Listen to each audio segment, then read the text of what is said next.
kawasan Pasar Langkitin, Kabupaten Rokan Hulu Riau hangus terbakar pada Rabu pagi.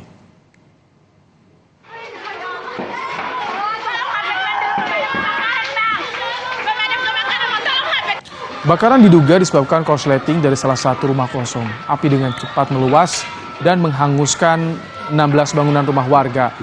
Namun mobil pemadam kebakaran dikerahkan ke lokasi, tidak ada korban jiwa dalam kejadian ini.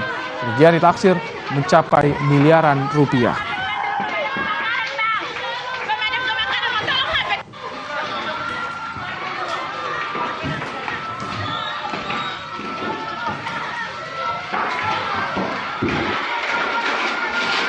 Pasar Oka habis.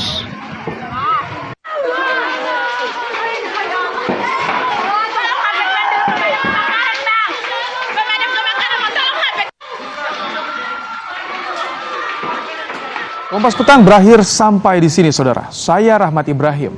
Dan saya Nitya Anissa. Terima kasih. Sampai jumpa.